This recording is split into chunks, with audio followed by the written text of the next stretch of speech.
Let's talk briefly about counterfeit cards. Every now and then, these kind of cards come into our collection, and we do make a point of staying on top of the most recent or the most current counterfeit processes so that we know when they show up that we can eliminate them.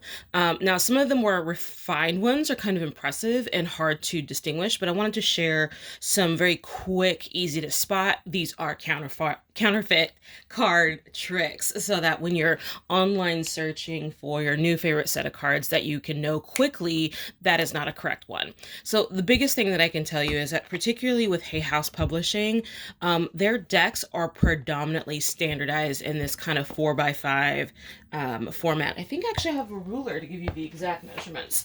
So the box itself, let's see. This is, oops, sorry. This is a little bit over 5. And this should be right close to 4. There we go.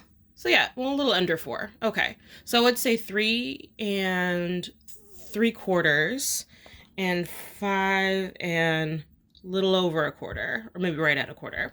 That's this pretty standard size for most Hay House decks, because I can totally show you my entire inventory collection when it comes to Hay House, and I'm pretty certain they've standardized their process. And I think that adds into the ability that they have to sell their decks so inexpensively, and to sell so many so quickly. When you standardize the process, you can rinse and repeat. It makes it cheap, it makes it fast. So to me, if you see anything that is smaller than that, that is an immediate question. I'm not saying it's immediately a counterfeit, but it's immediately a question mark. So say for instance, this deck, which seems to be a classic size for a lot of counterfeit Hay House products, this is much smaller. It looks like it's right at 4 and probably right at 3. That's about right. There we go. So it's undersized compared to the original. Now, unfortunately, some people have termed this to be travel size or mini, and now some companies do make pocket-sized decks. Hay House, as far as I understand, is not one of them, at least not as of yet, not that I've seen in my collection. Now, also, keep in mind, we have to justify this. I deal predominantly with used cards, so it is very possible that on the Hay House website, there's minis. I'm saying this is not a mini. That's what I'm trying to share. So this is the Wisdom of the Night deck. This one came into our collection just kind of haphazardly, and so we pulled it out immediately. And then I remember that I also have a copy of the original, so I thought I would share it side by side. Now, in this layout, I know that it's going to be hard for me to share the actual side by side, so we'll do this as much as possible. But just on the cover, you can, one, notice the size, but also see that this is a gloss printing as opposed to an ink printing in there. And so that's just, a quality standard. Also, Hay House decks are, again, the majority of the decks that I've seen are 2-part boxes. Just, that's what they do. 2-part boxes. If you see a tuck box, I would have a question mark. This one happens to be torn a little bit, but if it's a tuck box, I would have questions. That to me just screams fake.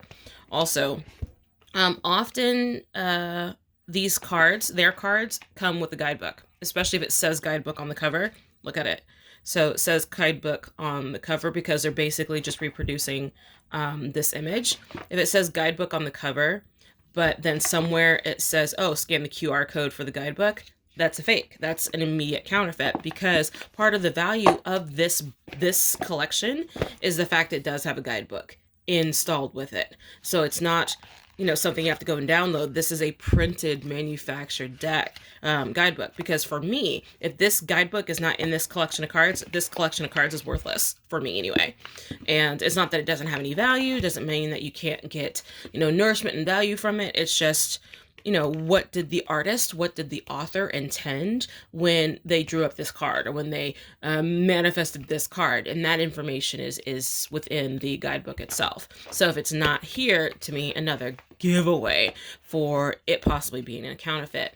There are some publishers, not publishers, indie artists that have adapted the QR code for their guidebooks. I would judge that case by case basis, because, like, for instance, the woman who does the Mermaid Tarot, the Dame Darcy collection, she's all QR codes for the guidebooks. And I've seen it a few other times. the likelihood of this kind of set actually being legitimate with a QR code, very, very, very, very, very, very low. So opening the box, cards are smaller, and there's nothing else in here, so it's this super narrow. Oh, that's another thing to talk about. Look how thin that is compared to. So, and if you look, also, they did it upside down. So this is the original because, you know, how it sits on a shelf, and this is how they did it. So a little off, a little off. But anywho, so the quality of the cards is sometimes also of concern as I pull out the collection. There we go. And the original has the silver edging. Now, not all decks have the silver edging, but it's a good way to kind of double check to see if, hey, is this legitimate or not? And the counterfeit deck does not. So very thin, smaller, obviously. And sometimes there is a quality or a print quality difference. Sometimes you'll see that the images are out of focus.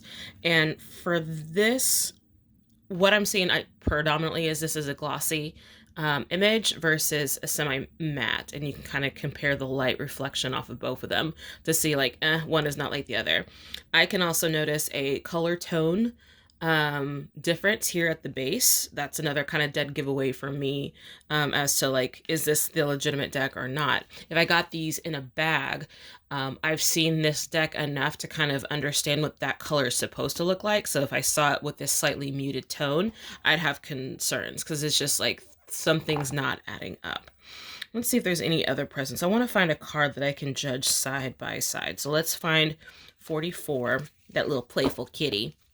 I'm going to take a second to find 44. It's upside down, upside down. 44, 44, 44.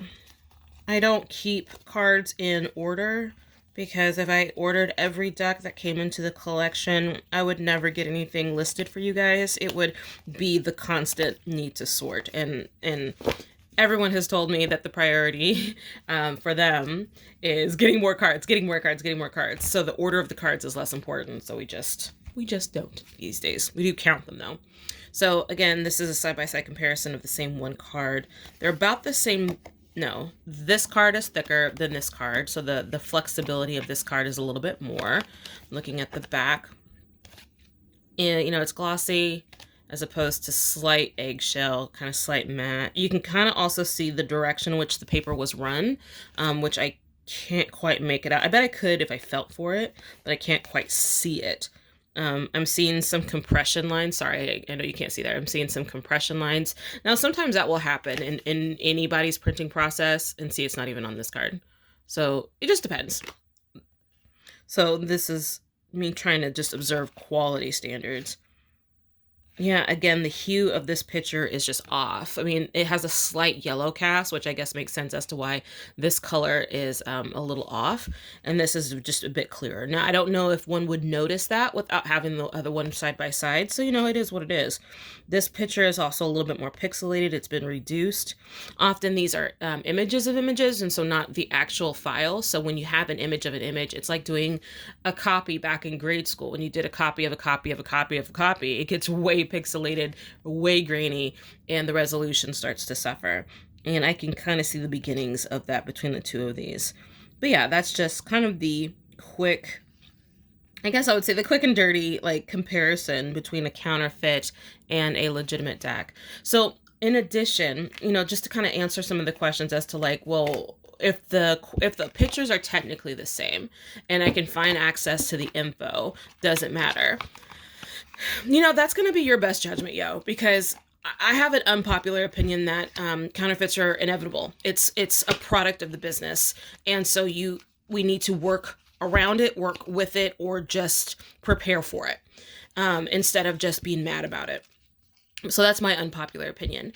However, if you like this size, if you are okay with not having, you know, the original integrity of the work attached to the deck, you know, do you. I mean, I'm not going to sit here and judge you for it. I'm just going to look at you funny if I see you trying to sell them in the store, or if you're owning a shop and you have these on your shelves. I will judge you. I will judge you because as a retailer, I think you should know better. But that's just me. That's just me. As a consumer, if you like this size because it's easier on your hands, you know what, honey, whatever. I'm not gonna sit there and kind of bash you too publicly anyway.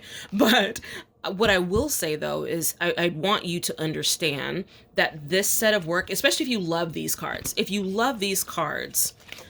this set of work has nothing to do, ooh, that was weird, has nothing to do with the original publisher or the publication, because the publisher gets part of the sales of this. The artist gets part of the sales of this. The author gets part of the sales of this. At least as far as I understand how publishing contracts go. Could be totally different, but I'm pretty sure that's how it works. When these sell, there is nothing that is provided to this author or to this writer or to the work here. And if you're okay with skirting that, with not supporting someone that you adore, you know, do you. That is completely on you.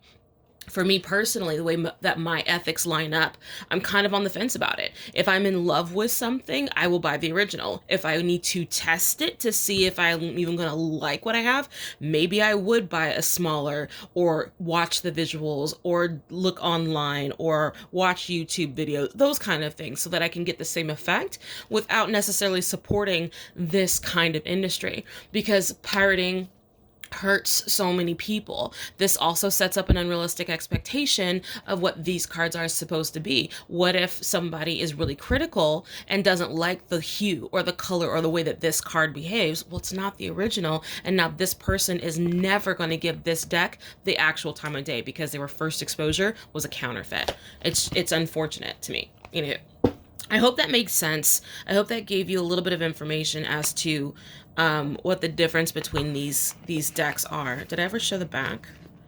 So sometimes people will look for, on the back of the deck, sometimes people will look for this QR code, deck giveaway to me. They're looking sometimes for this ISBN number, ISBN number. Sometimes those are copied on, so that's not always the truth. I do know that sometimes you can research these ISBNs online. I wouldn't give a whole lot of weight to that because ISBN numbers are reused. Is there anything else here? Yeah, this just looks to me like the back of a deck, a back of, you know, something that is published, that is meant for use. And this looks like it was printed at my house and folded together, and you know, it's a mess. See, in all these places it says 128-page guidebook, 128-page guidebook, and there's no guidebook here. It's a QR code. And sometimes okay, so even on my Etsy website, where I sell a lot of only legitimate pieces, they will reach out to me and say, hey, the QR code on the back of my deck is in a foreign language. Can I get the English version? And I'm like, no, because one, I don't carry those kind of cards. Two, those are counterfeits and I'm not supporting it. And usually they never respond back, and which is unfortunate because I don't want to shame anybody, but I also want them to have education and knowledge as to why we do not approve, why the industry does not approve of supporting these kind of cards.